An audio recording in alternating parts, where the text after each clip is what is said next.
just to imagine that this campus was a series of abandoned warehouses. So this math and science building is new. The library over there is new, but you see it's right next to one of our buildings that has not been renovated yet. It is a mix of old and new. It's hard to find the transition. Yeah. If you really have to look to notice what was historical and what's new and how it was all put together. Yeah. And it feels like when you walk through this was always planned as a campus, which is, but it wasn't. and it was not. And it's so cool to see this. The city, we were talking earlier about the city has invested in carrying the Prairie Line Trail past the 21st there. Yes. Into the brewery district. We think it's going to contribute to the vitality of the campus. Oh, sure. So it'll continue on, and my understanding is that the Prairie Line Trail will continue all the way down to the Fosswater. They're working on it, I believe, right now. There's a apartment complex called the Jefferson Flats. Oh yeah, I love that building. It is so. We did a tour there in this last February, and we were talking about how the Prairie Line Trail, the plan is to connect it down here, and that was kind of part of that tour. But we were up on top, and you could shoot down. We have some shots shooting down that the trail down here this way, and it's really cool to see how that's going to start piecing together. Yeah, right. The connection to the museums. We have memberships at the museums so that our faculty can take student classes there. Oh, and nice.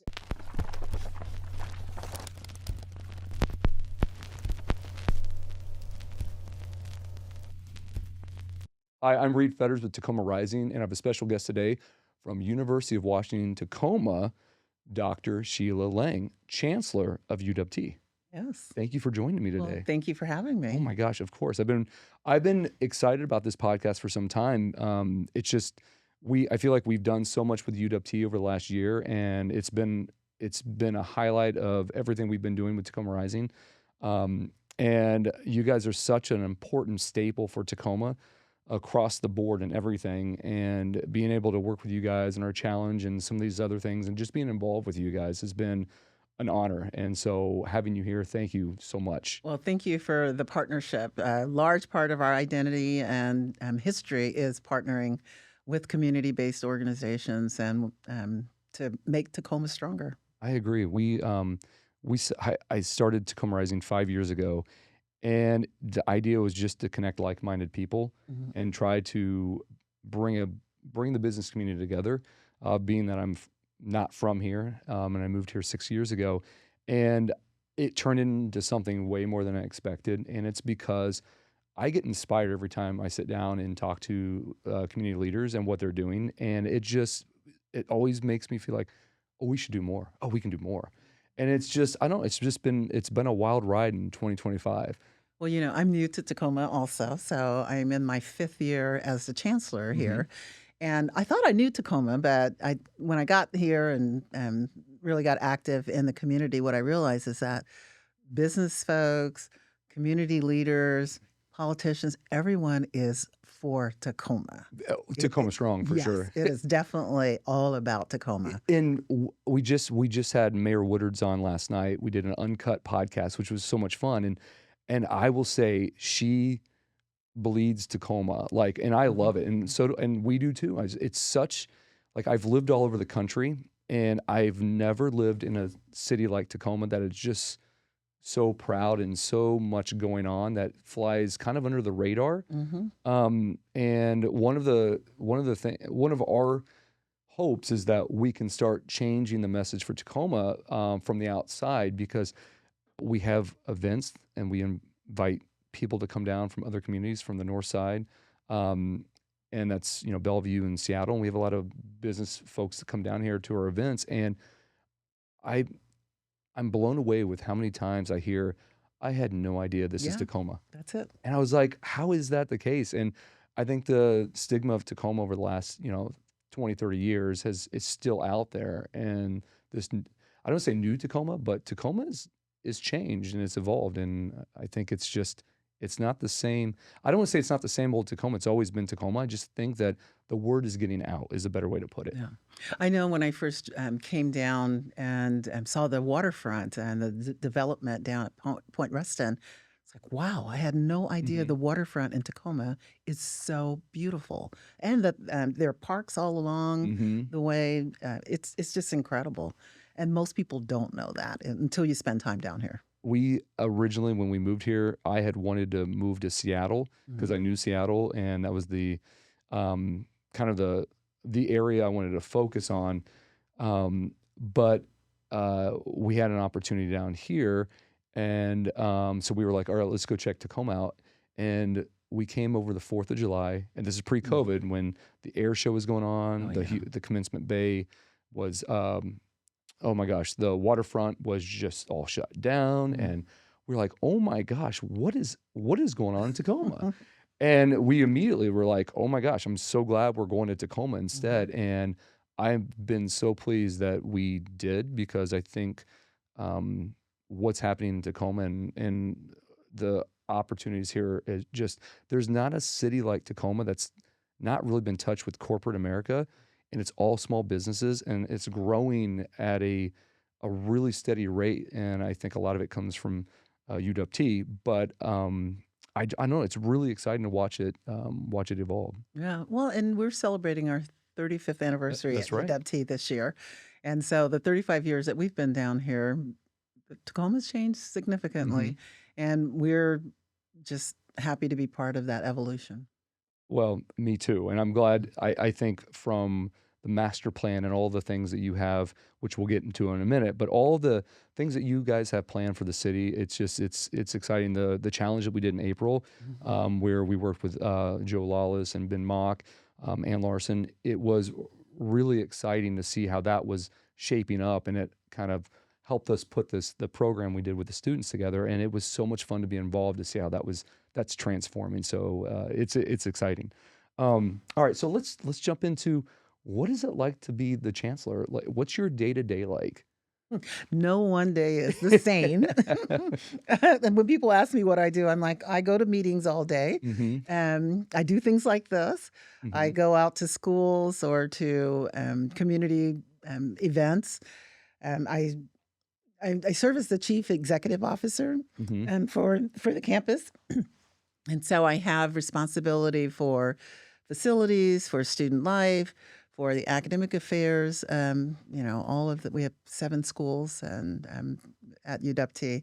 So advancement, development, equity and diversity. There's no one day that is the same because I'm dealing with either leadership challenges on Hmm. our specific campus or dealing with tri-campus. So the University of Washington has 3 campuses: Tacoma, Bothell, and Seattle. And so although I lead the Tacoma campus, I'm part of the leadership team for the University of Washington overall. So there are most weeks I have one day where I'm in Seattle, Hmm. doing leadership team meetings there, or some like tonight I've got to run down to or up to come up to Seattle. The UW president's having his holiday party, so I have to be You got to go. I've got to go there. Yeah. So no one day is the same, but the thing that is consistent throughout is I'm always thinking about what can we do to make it better for our students? What can we do to make it better for the community? And what's the right level of engagement for either our faculty, students, or staff to be out in community? It's Hmm. who we are. I agree. We put this pod or this season together because what I wanted to talk about was the mind shift from being an Mhm. entrepreneur to a CEO. There's a big shift there. Um, what is it? What did you have to do when you went from your prior positions to stepping into the chancellor? Because when I mean, you just mentioned it right there. You're all over the place, and there's a lot that's going on. You have to figure out. My opinion is you have a lot of things all over the place that you have to figure out how to control all the, or not control, but to Manage. coordinate and manage that. Yeah, sorry, control is not the right word, but how what was that like to go from your prior experience to now I have to figure out how to manage all this? Well, fortunately, I was a college president before coming down here. Mhm. So I was the president at Seattle Central College. Mhm. And going from being a vice president, I was a vice president on the Seattle campus for 9 years. So going from being the vice president, where you're number two, you're not really responsible for making the final call, to being the one that everyone is looking to have the answers. Yeah. And then having the ultimate responsibility for what happens. Because when you make a decision, The buck stops here. it Yeah. definitely stops here. Mhm. And it can go one way or another, and you have to take responsibility for it. So I think that was probably the biggest shift. Mhm. And then coming here to Tacoma and realizing that this campus is so unique, and I'm not just the CEO of the campus. I am a community leader in Tacoma. Mhm. And that means I have a responsibility to things that are happening in Tacoma, a responsibility to partner with the K-12 school district to Mhm. make sure that kids have access to some kind of post-secondary experience, whether it's at UW Tacoma. I always say I want them to come to UW Tacoma, but at the end, I want students to go somewhere and get those credentials that will put them on a path towards a living wage. Mhm. And I should have been more clear on the question. I'm sorry. It was more or less when you did make the shift to president and chancellor, which you explained. I mean, when you take that leadership role, things change and the responsibilities change. And I think I have no idea what it's like to run a campus, and it's as a business owner, you get into the day to days a lot, and you. I have less people to manage. A lot of things going on, less people to manage, and for that, for you or for your position, it feels like you have so many people to manage and so many expectations to manage, and I can see how that's overwhelming, or can be overwhelming at points. And um, having good people, and I feel like is probably a key to that. I have fantastic people around me. I don't have a lot of, I would say, employees, but support. Um, but to that piece, I mean, I got to believe you've got some fantastic. Well, I know you've got Joe and a lot of other folks in support. Does that help a lot? That is the key to any leader's success. You have to build a great team. Mm-hmm. And then you have to put your trust that they're going to do their jobs, Yeah. and they're going to do them well. And then you support them to do those jobs well by providing the resources, the encouragement, the connections, whatever is needed so that they can be successful in their roles. I have to worry about finance. I have to worry about, we've had a couple of power outages on our campus. Yeah. So Yep. I have to worry about facilities. Mm-hmm. We have tenants along Pacific Avenue. So I spend a lot of time thinking about real estate, Yeah. especially as we're doing our master plan now, Mm-hmm. really thinking about real estate development, how we're going to develop the rest of the campus. So it's my mom used to say, there are people who are the jack of all trades and master of none. I was like, okay, well, that's the way I feel some days. Yes, that's so easy to fall in place of. I feel like that's every day for me. It's You said I'm going to write a book when I retire because I just can't believe the things that come across my desk that I have to deal with sometimes. I can't imagine either. Well, thank you for explaining that. That's one of the things that when I talk to folks about the shift that I feel like that you make, it's obviously having really good people, but it's also letting things go and realizing that you can't control everything. And I've had to learn that over time because I can't control everything, and we have so many things happening, and I feel like I'm just burning myself out, feeling like, oh, I got to check that, I got to do that, and it's really nice when you've got people that step up and say, you don't need to worry about that, I got that. Yeah. And it's like, oh my gosh, the relief of that is like, that's like, I need to do better about that. And that's something I have to work on, is letting things go. Well, I had to work on that as a leader also Yes. because, want to control everything. Mm-hmm. And then, there are times when I'm like, well, that's not exactly the way I would do it, but I don't have time to That's exactly right. micromanage. And if they get it done and we're successful in whatever the endeavor is, then I just need to let it go and say, it's good enough. Yeah. Matter of fact, that was one of the early lessons I learned in leadership. When you have a team, you have to trust that they're going to do what's right and help them do that. But you have to let it go and say, it may not be the way I would do it, but they're going to get it done. They're gonna make mistakes too. And I make mistakes all the time. And now it's like, you know what? That's part of it. That's great. I mean, we'll figure it out, but Yeah. it's good because you're learning that way. And I just think that it's getting that mindset of for me is to let things go has been the hardest thing for me to do as we try to grow grow. I mean, just with Tacoma Rising and things in general. Well, also letting it go, but then also not being afraid that we're going to make mistakes or fail, because we're going to actually learn from those. Yes. And when we do things and it doesn't turn out the way we intended, we can look at what happened and what could we do differently next time. Yeah. And you learn from the mistakes. And actually, sometimes if you're not willing to take those chances on things that are different, you don't innovate, you don't change. You're not making progress. So. I joke that failure should be your best friend when you're when you're an entrepreneur. You just get used to it because it's gonna happen, and you're gonna learn from it. And it's probably some of the best learning expenses are the ones that didn't succeed. I mean, how many ideas I've had that were bad?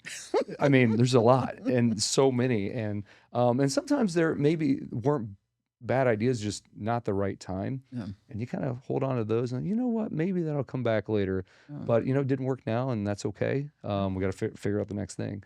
You mentioned now that you're chancellor here locally, you're more involved with the community.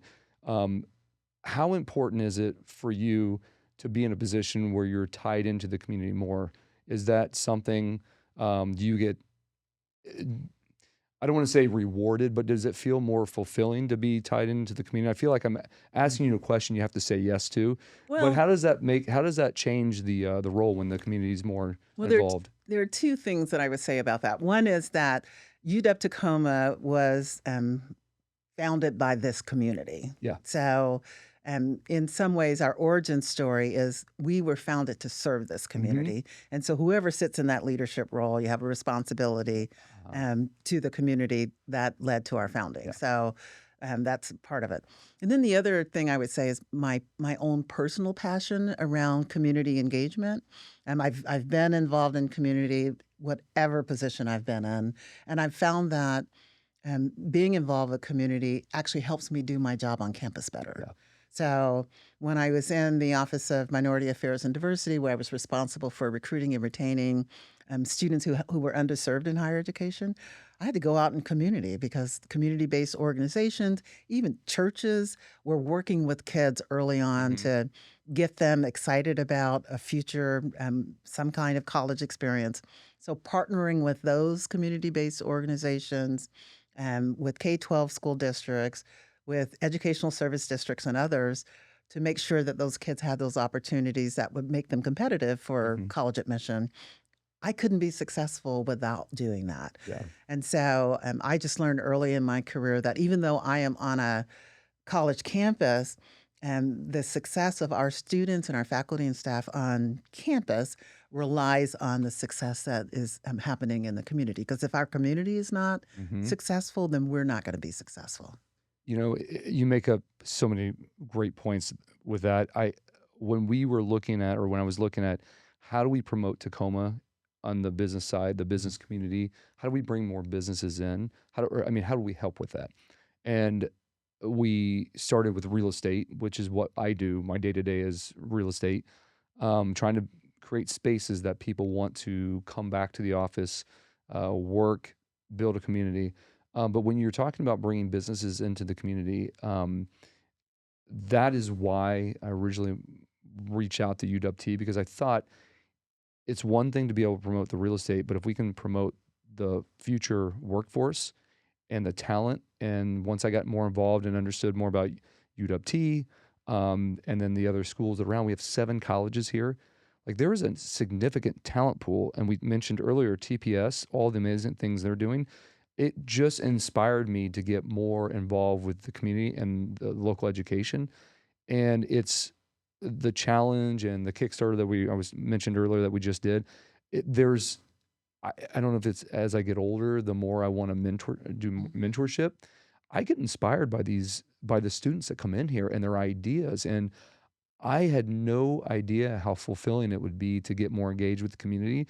And I honestly, those are things that I see that you guys are doing, and the other local schools. And I was like, why are we not doing more of this? Like from us, not from you guys are already doing it. I think it's so, I find it very inspiring what you guys are doing and how involved in the community you guys are. And I think as just a leader of the community, UWT, I just think it's, you guys are, you have a fantastic playbook of how Tacoma is kind of growing with the master plan, which again, we'll get into that in a minute. But I find it really inspiring, and it's led us to want to do more stuff. So, Well, thank you, yeah, because I get inspired when I go out into community and learn what folks are doing. Because our primary job is to educate students, but we're educating students for the workforce. We're educating students to go out and be the next generation of leaders, business folks, doctors, lawyers, engineers, because we started engineering programs recently. But we're educating students to go back out in the community, and I'm really proud that over 70% of our students stay in the South Sound. Yeah. So and they come from the South Sound, they stay in the South Sound. Even if they go away to graduate school, many of them come back here to be leaders here in the Tacoma community. And that should say something to businesses looking at Tacoma. Like if the folks come back, maybe you should come. That was a pitch. I worked at it. But no, when you moved into the role here at a really tough time, we had COVID. Higher education has shifted some, and just a lot of things happening over the last 5 years and navigating through that. How did you get through it? Like, that's a loaded question, but like, how do you get through something like COVID where everyone's at home and you've got to figure out how do we educate these young folks? The hardest part about the pandemic was we didn't know a lot. Yeah. I mean, when it first started, we didn't even know how it was being transmitted. And so you're trying to keep people safe. There was a lot of fear because there was a lot of unknown. And we sent people home abruptly with like 2 days notice. It's like, okay, we're shutting the entire state down, sending people home. And then we're like, okay, how are we going to continue to provide education to our students and keep our faculty and staff safe? So the business operations continuity, all of those questions, while getting often changing information daily, it was insane. I think it's as a leader, I really grew a lot in terms of my own personal resilience, and because I mean, you're dealing as an individual with all of the same fears. My husband got sick at the same time, and we weren't sure, do you have some weird form of COVID? Turned out he had encephalitis, but you're dealing with things on a personal level. But then I'm going to work from my kitchen table and trying to make decisions for the students, faculty, and staff. It was a difficult time. And we talked earlier about just learning to let go, make decisions as you can with the information that you have at the time. And then if the information changes, then you change your decision, you change your direction. I became a lot more flexible as a leader in dealing with ambiguity and dealing with unknowns. And it prepared me for what we're dealing with now, which is a lot of change in higher education. And really the change in the relationship between the federal government and higher education, and a lot of concern about, is a college degree really necessary? I mean, that's out there in the public realm. Thinking about the role of colleges and universities in promoting constructive, I was trying to think of what the best way to say this, constructive dialogue across differences, because in this country right now, people don't know how to talk across differences. And so we've gotten to this really stalemate in terms of different ideologies and how that then plays out on college campuses. You just made a really good point. And I didn't mean to be rude when I just did that, but you just said we can't talk about our differences. That is one of my hottest buttons right now, that we can't sit down and have a conversation without people getting upset and just sitting down. It's like, when did that happen? Like, I it just blows my mind. It's like, I'm so frustrated with that. Like, you don't want to say the wrong thing. And which I mean, obviously you don't want to walk into a situation knowing you're saying something wrong but like to have open dialogue when you don't agree on things. And it feels like that doesn't exist as much as it used to. And it's very frustrating. I just wish we would get back to a point where we could have conversations without things getting out of control. And I don't know when that changed, but it just seems like that's gotten, and it's just created so much. It's where we are right now as a country, and it is troubling, and it's one of my hot buttons too, because I really feel like as a college leader, one of the things we have a responsibility to educate folks to be open to different ideas and to not dismiss ideas because they're different than your own. But what we've seen on too many college campuses is just sort of shouting people down if you don't agree with them. Trying to really shut down conversation from folks who may have different ideas than you. And it's hard. I mean, I think that is probably one of the greatest challenges that we have right now in society, and especially in American society, but on our campuses as well, because we do have students with different identities and ideologies that need to coexist on the college campus and actually learn. We touched on this a little bit recently about leadership, and I don't, no one is ever, it's just agreeing 100% with people is just never, it never happens.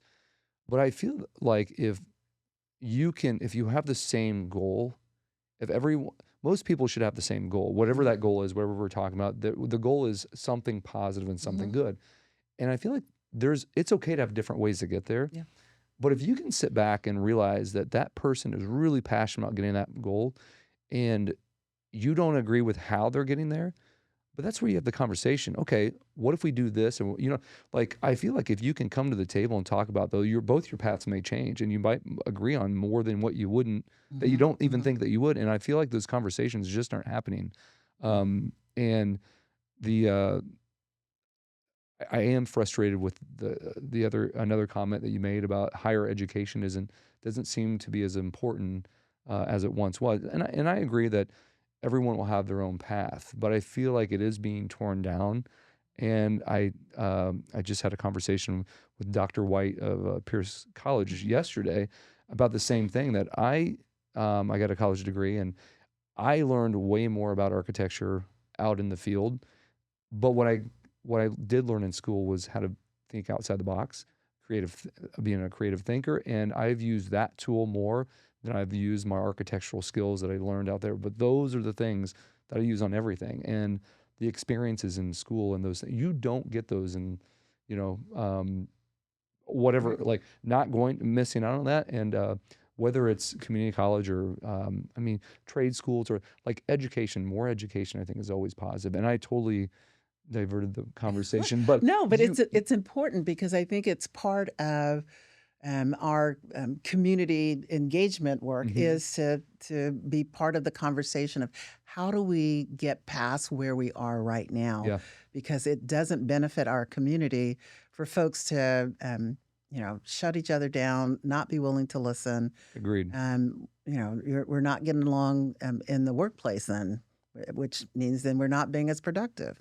Well, and I totally agree. And I think some of these, what I like that we've been trying to do more of is connect students and businesses.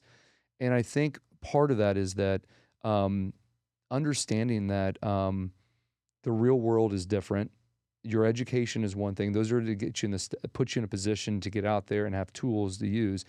But then to be able to see how those tools really work in the real world and have those types of things, I think can help people connect with. When you're sitting in class or something, this is a terrible example, but you're sitting there, like, why am I learning this? I'm not going to ever need this. You know how many times I said that? A lot. And you know how many times I was wrong? Probably every time. Yeah. And it was like not taking a step back. What am I really learning here? And I think that's what I really love about getting more of the mentorship and those things, that I feel like man, if I had to do it all over again, I would have paid more attention and done a little more. So anyway, again, I'm way off So topic here, but well, but we haven't done a great job in higher ed of really articulating that value, the value proposition of what you actually get. So Yeah. yes, you sit in a classroom, but at a place like UW, we try to connect that what you're learning in the classroom to real world experiences. So that's why we do the community engaged learning. and We you do a I've lot seen of it. community engaged learning, so that students get to take the theories of what they're learning in the classroom. They go out into an organization, a business, a community-based organization, apply those skills, come back and reflect on what they've learned and how it relates to the context of what they're the materials that they're learning in classroom. But that real world experience Yeah. really does prepare them. Because we have so many first generation, over 50% of our students are first in their family to go to college.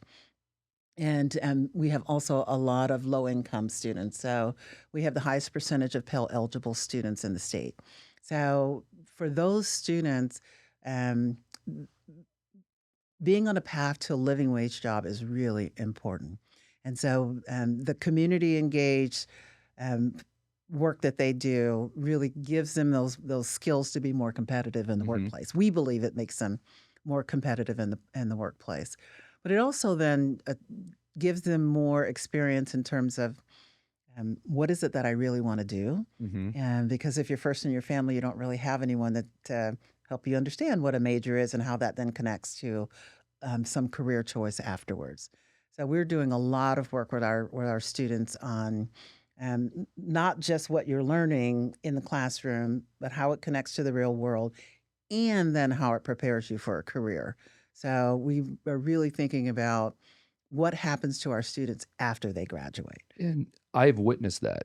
Stan Emmert, he's one of your professors in business, which I know you know love Stan. Stan. Yeah, the way I said that made it sound like you do. I know you know Stan. I've sat in on 2 of his presentations where he's taken his students to the Rainier Stadium and pitched to the public or business owners and stuff about the problems they were working on solving, and so they all had to do these presentations, and I thought it was fantastic. It was like, and then we asked questions, and we, did you think about this? And they would sit there and reflect on it, and it was really the wheels were turning. They were thinking about it. They're like, no, but that's a really good idea, or yes, we did, and this is why, and they had more information or whatever. It's like, this is great. And I haven't sat in all of the programs, but I definitely have witnessed it, and I think it's really fantastic what you guys are doing there, and the program's Well, it's that wonderful. critical thinking It that we're is, teaching yes. students the critical thinking needed to be successful at whatever they do after they leave us. And I think that's so important. We we've dug down on the education side. Let's take a step back and talk. I keep mentioning this master plan. Let's get into the master plan a little bit. So you have, I think is it 46 acres, a 46 acre Yes. master plan. I've seen it. I have dug into it. I've used it to, when we kind of rethought what the Swiss could be. It's fantastic. And I love what it can be doing what it will do for Tacoma. What do you think how do you think the master plan will impact not only UW, but also Tacoma? Well, the master plan has us growing from 5,000 students today to 10,000 students. So we're going to double the number of students that we have on campus. And then in that 46-acre sort of plot, there are lots of undeveloped land. So we're thinking about what comes next for us in terms of building and how we build up that hill. So the Pacific Avenue side is fully formed, but most people don't know that the campus boundaries go up to Tacoma Avenue. Yeah. So we're thinking about how do we grow up that hill and create. We also want to create a more vibrant campus center. So you talked about the Swiss. That's at the center of that 46-acre parcel. So how can we create a campus heart there with green space and a dining facility? And we're on track to have a housing and dining project come on board in fall of 29. I saw that. Yeah. Yeah. Congratulations. It's the first traditional residence hall at UW. We have apartments that house 300 students, but by the time we're done, we'll be closer to 1,000 beds at UW. So that'll be very different. It'll change us from a commuter campus to more of a residential campus, which then for Tacoma means that we'll have more people Yes. in that area 24 hours, 7 days a week. We think it's going to bring a lot more vibrancy to that end of Pacific Avenue. But that also then means that the city, and we've been talking to the city about what are their plans then for the area south of 21st Avenue. So, they're expanding the Prairie Line Trail over there in the Brewery District. But what's the plans for development there? So how is that going to connect to the vibrancy that we hope to create with our master plan with things that are happening around us? What's the plan for Tacoma Avenue? There are a lot more businesses and residences going up along Tacoma Avenue. So that's going to connect to campus. We think that by the time we're done, there's going to be just a very vibrant end of Pacific Avenue. And Fawcett Avenue is, if you look, there are a lot more residences going on there. The city has designated that as a transportation corridor for bikes and pedestrians. So it goes right through the middle of campus also. So that's going to lend itself to some of the vibrancy that we're looking for. We think it's going to change this end of Tacoma. It will, and it's we're working on Broadway right now with the new Wooden City being built right now. We've got some restaurants here in this building and Kelly's Olympian, which has been on the minds for the last 3 years. We're working on getting that finished up here soon. And so our idea is if we can turn Broadway to an 18-hour district and connect it down to the convention center and go, you're right through it to what you guys are doing. We can start connecting both sides of downtown. And what other areas can we start working on? Those are things that not only Tacoma Rising, but also us on our day jobs. What can we do and how do we work with the city? Because I've talked to the city about what are your plans, and low-hanging fruit is support UW, support the landlords that are investing in the areas. Start working on those areas and see how you can start connecting the dots that are already forming from investors into the people that are investing into the city. I've also talked to the city about we need to figure out what is going to happen to the parcel of land along 21st and Tacoma Avenue that the city owns. Yes. And so right now it's a big vacant lot. I think there may even be a homeless encampment on it right now. But it is, as we're thinking about the vibrancy and across 21st, that is a big part of it. And I know that they've had investors who've been interested in doing really creative projects there, and none of them have come to fruition yet. But that's going to be a really important project for the sustainability and vitality of the campus because it's right across the street. Agreed. And I have mentioned this probably since the last several years that Tacoma, we have the port, JBLM, the hospital systems are growing, and UW. And UW, I felt like, has been the heartbeat that is continually pushing the city forward. And as you guys grow, the city grows. And I think it's really helping define how downtown can look and shape and work. And I think the city has a lot of things that they need to look at. The connection to the waterfront. How do we connect campus, UW, to the rest of downtown? How do we do that? And we can try different things on the private sector and try to meet, but the city really needs to start coming in and taking charge of those things.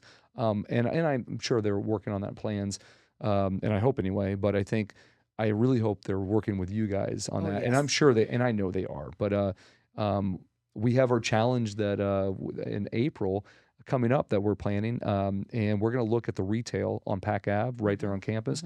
And the way I look at that area personally is it is the entrance into UW from Pac Ave, but it's also the gateway into Tacoma, the community, and it starts to connect the museums, the campus, downtown, and that is a very, very important intersection right there of a lot of things happening and the gateway into downtown. And we're going to take a look at that. How can we start looking at engagement? What are those things that we can be thinking about? And the judges that I hope to have from UW and the city to come in and just kind of hear the ideas that the students come up with and just see, do they spark anything? And I'm sure they will. Who knows what they'll come up with? It's going to be pretty wild to see these ideas come out. But that's a very exciting project, and that's in response to what you guys are doing. Like, how can we start looking at these things and merging together and make downtown better? And anyway, I'm really looking forward to well, that. you're hopefully going to be there. I just want we haven't asked you to judge yet, but that was on our list. That's on our list to do. But not to put you on the spot. But Happy to be engaged because I agree with you that is the interest. We come off of 705 there, and right there at 21st. It's like, what are you seeing? Yeah. And how can we make that more vibrant, and then lead up all the way to Pacific Avenue. All along the way. How do we make connections? Yes. As people are entering Tacoma there off of 705. You're providing a huge opportunity with what your future is doing, and we should be. You've laid out a map for the future of the campus, and we should be reading that map and thinking, okay, how do we respond? How can the rest of us respond to meet and connect? And I think those are things we need to start thinking about and talking about. And I'm sure the conversations are happening. But I'm hopeful this challenge will give some opportunities that we haven't thought of. Well, the master plan identified the opportunity for us to think about the campus edges. So yes. What's happening along 21st Pacific Avenue?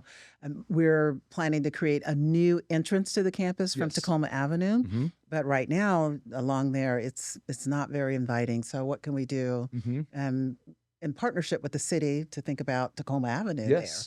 Maybe that'll be your next challenge. And very well, and I would love that. And we've got time to work through this, but we should be thinking about how do all the edges meet and then beyond. Yes. And those are things that you guys, again, you've put an incredible map together that I think is really interesting and inspiring to do that. And now we need to start coming to the table and thinking, okay, how can we respond to this and what can we do to help? That's the other exciting part of it is we're thinking about how can we create a campus that is inviting. And so creating green space that goes through the heart of campus that we think that when it's finally done, it'll be the largest park in downtown Tacoma, a largest green space because it won't be a park per se, or maybe it will be. But thinking about, okay, how can we create spaces that are inviting to the community rather than creating barriers to community? I agree. Inviting the community in. And in reality, I like the idea that you will have, starting out with 1,000 students that are living on campus. All of the things we're doing here, we want the students to come down here. Yeah. And I hope the business community makes their way down there, and there's this interaction that we start moving people through the community, and we create a better, more vibrant downtown, and it's more walkable, it's more enjoyable, there's more things to do, and there's a lot of connections between students and just professionals and residents. Like, that's the community. Give everyone an opportunity to mix and provide all these cool things to go do and see and experience. Well, and as we grow, our faculty and staff increasingly want to live downtown. I was at a dinner last night with new faculty. Oh, cool. And many of them live downtown. Oh, that's they are, as they are coming to the campus, they want to be close by. They want to be within walking distance, especially the younger folks. Yes. And so, the housing availability and affordability downtown is important for our faculty and staff as well. There's we just toured the DeVita building, which is the Sandberg, which is Colvos is renovating it now from office to multifamily right on Pac Ave. It'll be open, we're told, I believe, June. So we just toured it 2 weeks ago. Under construction, studs are going up. But I don't know if you're familiar, I think it's, as you come off of 705, I think it's 15th right there in Pac Ave. It's the one that kind of looks like the big factory windows. Oh, it's the one across from United Way. Yes, there. Yes. That's going to be all multifamily. That building looks so exciting to me. It's my favorite building in downtown. It's so cool. And what they have planned there, I think is going to be great. And as we convert some of these buildings to residential, that's going to help a lot with what you guys are doing and what the private sector is doing, that some of these developers. the more people living downtown will help support the retail that we want to provide downtown too, and the school. So things are headed, I think, in the right direction, which is really exciting to see all this come together. So, okay, higher education, it's evolving. It's evolving quickly. What do universities need to start thinking about, or what's something they need to do to prepare for the next decade? Well, I think we've got to be part of solving the civic dialogue that's happening right now. So helping either through bringing speakers, educating our students, convening people to think about how do we solve this civic dialogue problem that we have. So, and then the other thing I think that we've got to do in the next 10 years is really think about how we position the public good of higher education, because we've talked a lot about the benefits to individual students for getting a degree, but what's the public benefit of students getting an education? What is the public good that universities provide? Because I don't think that we talk enough about that. We do a lot of economic development. We contribute, economically to the region, but we don't talk about the public good that we provide. And so people really think of, you go to college and it's just the individual who benefits. They may come out with student loan debt, which is also contributed to this conversation about whether higher ed is worth it. But we have got to start talking more about and engaging our partners and the public benefit of having higher education, of having a university in a city. How does the public benefit from that? As we are looking at the changing relationship between the federal government and research funding, for example, what difference does it make that we get research funding? It makes a huge difference because we're solving problems that matter in our community.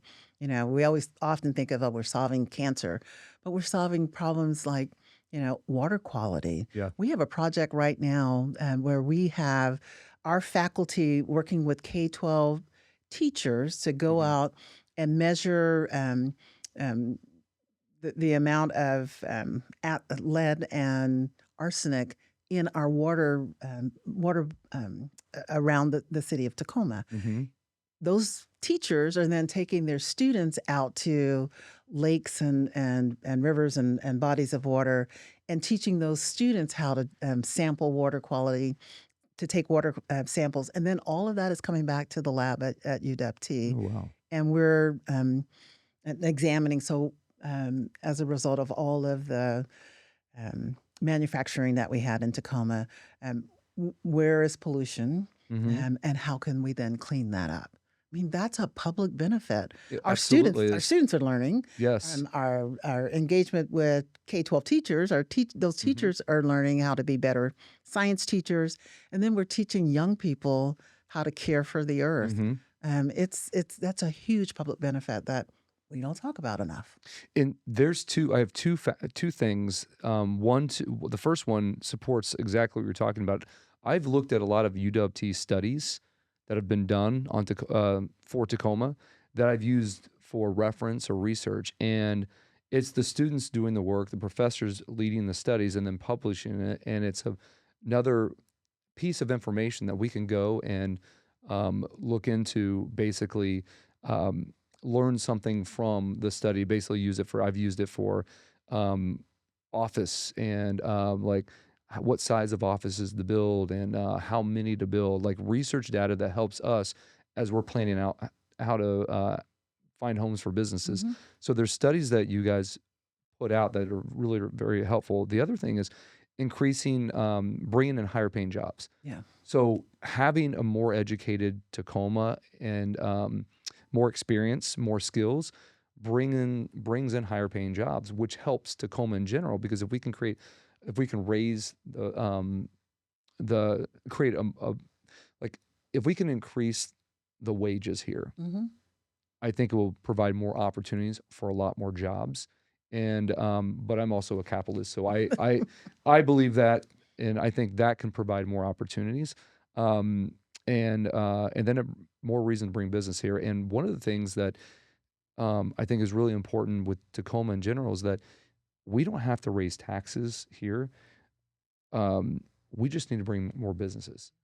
We have vacancies here, and we have opportunity, and we have workforce. We have so many things that are here. If we just bring more businesses in, that can help lower our deficit. I mean, it can really bring more without raising taxes.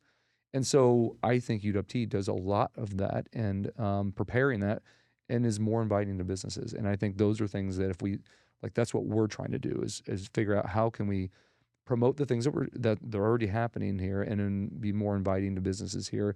And a lot of organizations are doing that too. But I think that UW is leading the way with that. It's part of our mission. It's a critical part of our mission is to be community engaged. So as I think about even the new degree programs that we are launching at UW, so we launched mechanical and civil engineering in the last 3 years.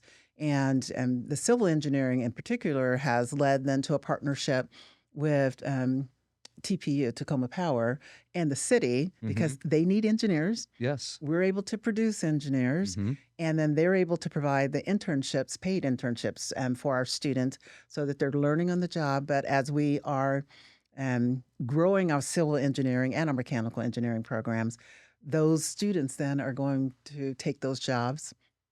And companies. So we have civil engineering companies and mechanical engineering companies who want those graduates. And now we're able to offer that. But that was, and the Port of Tacoma as well. So a lot of that was growing those programs was in response to what the community needed. We're in the process now of launching another academic planning session. And we are thinking about, okay, what are the degrees that are needed next? And so data analytics, we're going to launch a data analytics program, environmental science, so that we can continue to grow and do the work of thinking about clean waterways here in Tacoma and in the region. So those are two that we know are on the forefront for us. But we're also thinking, so, if we are bringing more businesses to Tacoma, what kind of workforce would they need, and what kind of degrees can we provide that would support that? I love everything about that. Yeah. That's incredible. You guys are building your campus based on the needs of what we have here in Tacoma, and I think that's and trying to anticipate what the needs are going to be as we grow as well. Yeah. And that's why the partnership with businesses and with civic leaders and community is so important, because then we know what we need to do our share towards serving this community. I'm so glad that you told me that. I didn't know how far the community was driving the programs that the local community was driving your programs, but that makes perfect sense why you would do that. And we set the expectation, I set the expectation that my leadership team will be out in community. So I serve on the Economic Development Board. I serve on the Greater Tacoma Community Foundation Board. I have, our senior executives who are serving on the Chamber Board, who are serving on the board for the food banks, EFN, I'm trying to think of what the name of it is. But really being out in community, serving on boards, being engaged, serving on committees, learning more what's happening in our community so that then we can be responsive to that. Yes. Oh my gosh. That's fantastic. Last question. What's one value or just thought process or anything that, I guess, any way you want to describe it, what's something you want either a student or faculty to leave with when they leave UW? It's interesting because we're training students to be, as I said, doctors, lawyers, engineers. But really what we want them to leave with is being responsible citizens, because we have a responsibility no matter what job you have in community. Our communities are not going to be strong if we're not engaged in them. So everybody can't run for public office, but you can do your part in your community. You can be part of a block watch. You can be part of organizing a night out for community. You can agree to serve on a committee. I really want, and this is just my personal bias, I want every student to leave feeling like they are part of a vibrant community and they have a responsibility to keep that community vibrant. Mm-hmm. So as we're doing all of this community engaged learning, we're hoping to instill that value in them of we all are responsible for the quality of our community and our lives, and everybody has a part to play no matter what your job is. Mm-hmm. That's fantastic. Well, thank you so much for being here, Dr. Lange. I really, really appreciate it. This is, I can't thank you enough for all the things that you do for UW, the community. This is really inspiring, and I learned so much today. So thank you for your time. Thank you for having me. I'm Oh my happy to be gosh. here. And I'm such a fan of what you're doing. Oh, thank you. Thank you. I really appreciate that. It's very well aligned with what we're trying to do at UW. I have to say that's what I've felt over the last year and a half of working with your team, and it's been a pleasure, and I'm so excited for all the things we have coming up. So thank you. Thank you.